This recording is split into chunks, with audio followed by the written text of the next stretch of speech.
Voice of Indonesia. Listener, Javanese people have strong community in Indonesia, and they also exist in many countries, including in New Caledonia. And to know more about this, we have such special interview with Consul General of Indonesia in Noumea, New Caledonia, Mr. Hendra Satya Pramana. Howdy today, Pak Hendra? I'm good and well, thank you very much. And of course, I wish all the best for the FOI listeners around the world. Okay, thank you, Pak Hendra. Well, actually, first of all, I would like to say Happy New Year, Pak Hendra, because this is still at the first week of January 2023. Thank you so much. And likewise, Happy New Year for the Faisal and all listeners again, all listeners of the FOI around the world. Okay. All the best. Yes. Yes, Pak Hendra, today is our special interview entitled The Existence of Javanese Community in New Caledonia. And as the first question, I would like to ask you, could you tell us about the existence of Javanese community in New Caledonia? Yes, of course, Pak Faisal. And this is, I think, the best opportunity for us, for me especially, to introduce the Indonesian community, or especially the Javanese community in New Caledonia, which I think not many people in Indonesia are aware of it. Usually, the people in Indonesia, they know about the Indonesian community abroad, mostly in Suriname. But in fact, right now, at least, the existence of the Javanese people or descendants in New Caledonia reach number about 3,000 people. Those are small part of them are Indonesian citizens, but most of them are French citizens. And how did they come to New Caledonia? So the story began in 1896. To be exact, in February 1896, 1896, many Javanese people were recruited by the French colonial power at the time to be a so-called coolie contract in New Caledonia. Most of them were put in mining industry, nickel, in New Caledonia, and in coffee plantation. So at the peak of the existence of the Javanese in New Caledonia at that time was around 10,000 people. 10,000 people, okay. Yes, quite a big population compared to the population in New Caledonia, which is right now only around 270,000 people only. So these Javanese people, in around 1950s, when they heard about the independence of Indonesia, many of them were leaving New Caledonia back to Indonesia, with the hope that the economic situation in Indonesia was much better than in New Caledonia at the time. But unfortunately, what they found at that time was the instability of the situation in Indonesia, which is logical, because the Indonesia was just a very a new country at the time in 1950s. So they somehow disappointed with the situation, and some of them then decided to go back to New Caledonia. So these are these people which now have the children and grandchildren and great-grandchildren right now. Now is around the fourth or fifth generations of the Javanese people in New Caledonia. Okay. So yeah, this is the short story of the existence of Javanese in New Caledonia, Fajar. Okay, Pak Hendra, I'm really interested in what you said before about population. Do you think that the population, if we compare, especially for Javanese people there, if we compare year by year, previous year, I mean, is it getting increased? It is difficult for me or for us to identify actually Okay. because of the those which are now the fifth, let's say fourth or fifth generations, actually there are the product of mixed blood of the parents. The parent somehow from the Javanese, but then they married to other ethnic group which is existed in New Caledonia, the European or local people, Melanesian people, Vietnamese people. So their blood are mixed. So it is actually difficult to identify them, even Okay. in survey. When they are asked about the ethnicity background, it is difficult to them to identify them. So it's just, they can be, I am Javanese or I am Vietnamese or I am, things like that. So it is not easy, to distinguish right now clearly what is their bloods. That is the picture of our community here in New Caledonia. That's multicultures, yeah, Pak Hendra, yeah. Exactly. Yes, it's a mixed blood. Yeah. Yes. Well, actually, how strong is their unity, Pak Hendra?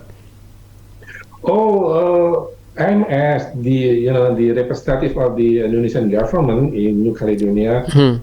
I'm very proud of them because of their strong attachment to Indonesia, even when they've been living in New Caledonia for a long time, for 30 years, 40 years, 50 years, even when, for some of them who were born in New Caledonia, they still have a strong attachment to Javanese culture, to Indonesia. So they are very, very,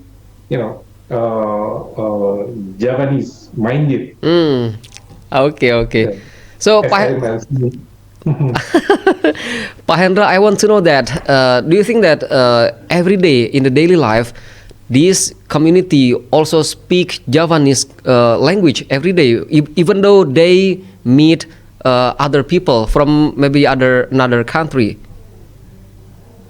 That's the very interesting part of their daily life, as you mentioned, Babaja.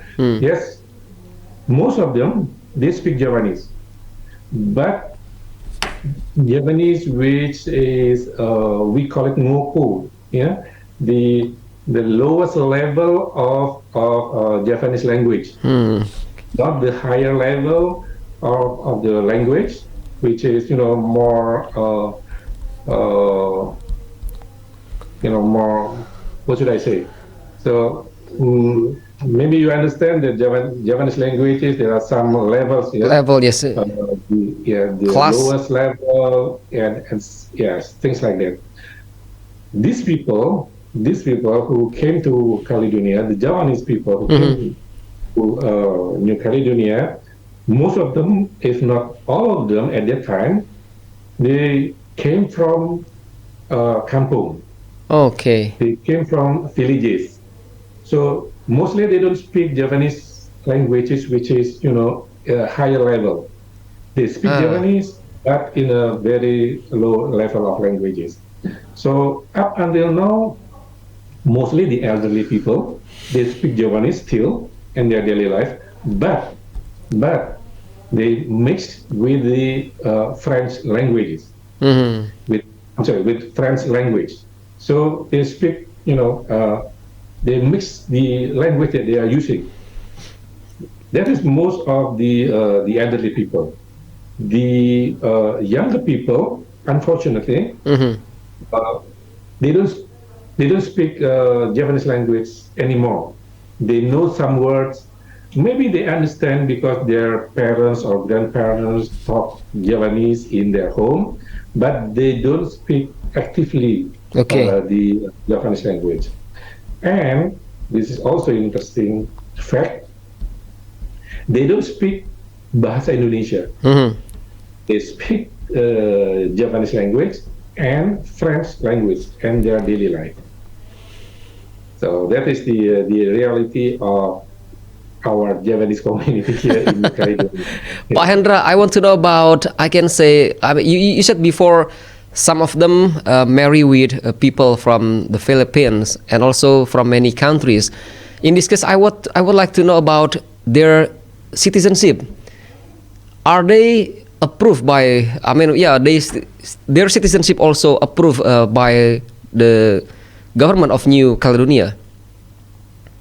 Most of them, yeah, I could say most of them, as I mentioned before, the total population of the Japanese descendant here, Mhm. around 3,000.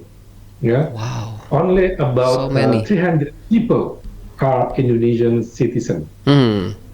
The rest are French citizens. Okay. So they decided and choose French citizenship because of, I think, for the pragmatism for their daily life. Because if they are a French citizen, then the children, they can go to school without any payment.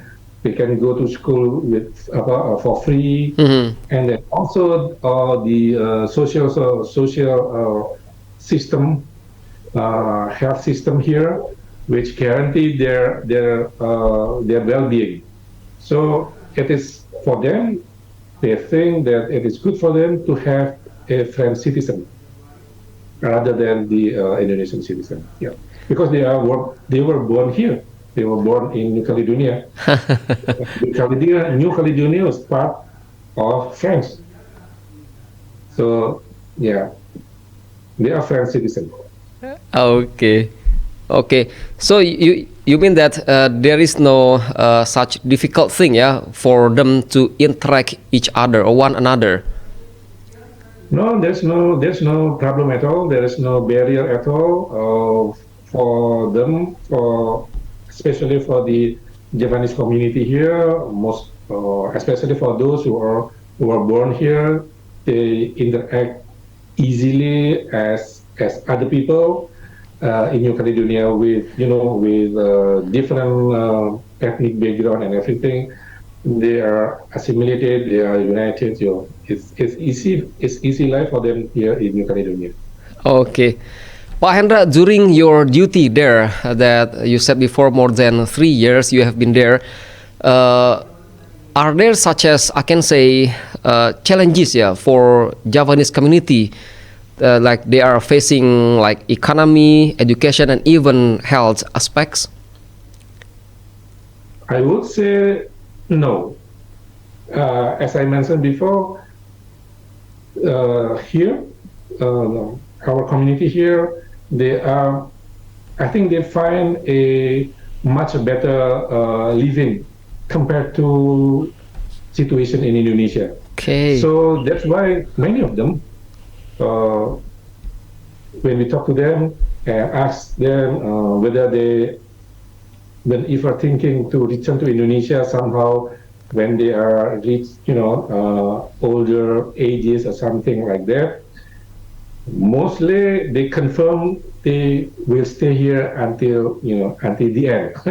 They don't think to go back to Indonesia, to their villages, for example, simply because they've been here for a long, long time. Their children, grandchildren are here. So if they go back to Indonesia, for what purpose? They will become a foreigners, let's say, Ah. in their villages. It's very strange for them to live in their villages because they've been away from their villages for very, very long time. So yeah, so here they find a very good life Mhm. in New Caledonia. Yeah. Okay, Pak Hendra, we can say like maybe when this community, yeah, they are still, I can say at the school maybe, yeah, they are at school. Should they speak Javanese language or speak French language? For these people, especially as I mentioned, for younger people, they speak French. Oh, okay. French anytime, even in school. I mean, of course, in school they speak French. Their friends, their friends, teachers, and everything. Their environment, their surrounding people in their surroundings. All of them they speak French. So yes, they speak French. Only in their home. Maybe they speak Japanese. At least they heard their parents or grandparents speak Japanese. But for themselves, especially for these younger people, mostly they speak French. They don't know bahasa Indonesia. They understand Japanese, let's say, but they don't really speak Japanese language. No. Okay. Pak Hendra, maybe are there some, I can say, like when they go back home to Indonesia, for example, and then after they meet their family in Java Island, for example, they go back again to New Caledonia. Are there some of them maybe bring one of two children or family or relatives to stay in New Caledonia? Years ago, long time ago, they did that because at the time New Caledonia is, the economic situation in New Caledonia was conducive, and they are in need to they need workers. Oh, okay. At that time, let's say 20 years ago, 30 years ago, New Caledonia is booming economically. So they need foreigners, they need workers. So Javanese people, our community here, they easily ask their family relatives from Java to come to New Caledonia. It's very easy for them. As long as there is a sponsor like themselves, they can bring or ask their, younger brother or nephew, whatever, to come to New Caledonia. Very easy to find job here. But now it's different shutdown. Very different story. It is difficult now, even for local people to get a proper job, to get a proper salary and things like that. So for, let's say, for our community here, Japanese people here, it is not easy for them to bring their family or relatives to come and live in New Caledonia. Now it's not the time. Okay. Well, do you think that they also get equal opportunity? Like I can say when the New Caledonia, New Caledonia government like giving scholarship, do this community also has the same or equal opportunity to get it? Yes, that is true. So that is the best part for their life, I think, because of the opportunity given to them are very, equal for this Javanese here in New Caledonia, and for local people, the government give them equal treatment, equal opportunity. So mostly also because even though they are Javanese, their blood, some of their blood are Javanese, but they are French citizens. So that's why they are, entitled for the equal treatment from the government. Again, New Caledonia is part of French, so all the rules, regulations, and everything is coming from France. Yeah. So that's why I said before, here they find a much better opportunity for their life. for their future, for their children, grandchildren. Uh-huh. Okay. Pak Hendra, actually most of them are workers in office or traders. Oh, their profession are Uh, very. There are those working as a trader. okay. They have shops. They sell fruits in markets. Mm-hmm. There's also doctors, medical doctors, politicians, government officials. So their profession are wide range. Okay. So yeah, because so that's why they are. I think they are happy to be here in New Caledonia because the opportunity for them are very widely open Okay. compared to them if they go back to, let's say they go back to their villages or to Indonesia right now, which maybe the opportunity or the opportunity that they can find is harder in Indonesia rather than here in New Caledonia. So you mean including to become a police or a soldier? You mean like this? Exactly, Oh, exactly. okay. Yes. Some of them are police officers. Some of them, Wow. they are army officer. Yes. Okay, Pak Hendra, do you also see some, I can say, Javanese people who sell their Javanese traditional food, maybe like in the stall, or yeah? Oh yes. At least as far as I know, as far as I remember, there are those who open a restaurant or own restaurant, Hmm. restaurant Garuda, Balines, Wow. Surabaya. They say the name of the restaurant, and of course they sell Indonesian or Javanese cuisines like rendang, rendang or sayur, things like that. Gudeg-gudeg. Which yes, of course, yes. So this kind of cuisines are very popular also in New Caledonia. Many people, I mean, like European, they also like to eat these cuisines. So this is the influence of our culture, Indonesian culture, Javanese culture, Hmm. into the New Caledonian culture or French culture here in New Caledonia. So this is also as a promotion, yeah. If we sell like yeah, when they sell Japanese traditional food, willy nilly, some foreigners also see that this is like promotion of Indonesian culture. Exactly. That's why we at the consulate general or at the office, or me, especially, we are very grateful to this to our community here, which are they are helping us in promoting our culture, including the cuisines and also other cultural products in New Caledonia. They are very active in that area. Okay, Pak Hendra, how does the Consulate General of Indonesia in Noumea accommodate and build communication with them?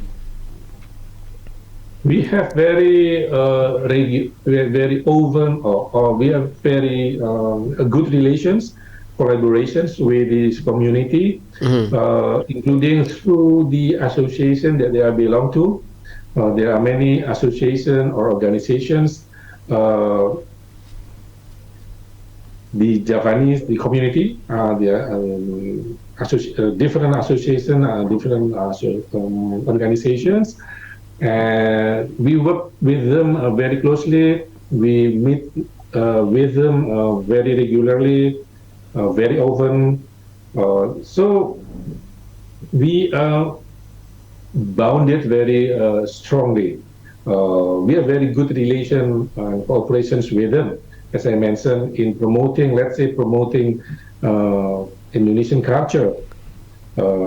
We work very closely with them because they active in organizing like dance classes, angklung classes, gamelan classes.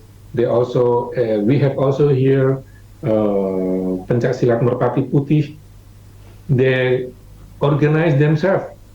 Of course, we at the Consulate General, we also facilitate them with the the venue and time for them to learn Javanese dancing, Balinese dancing, also gamelan music in Consulate General at the office.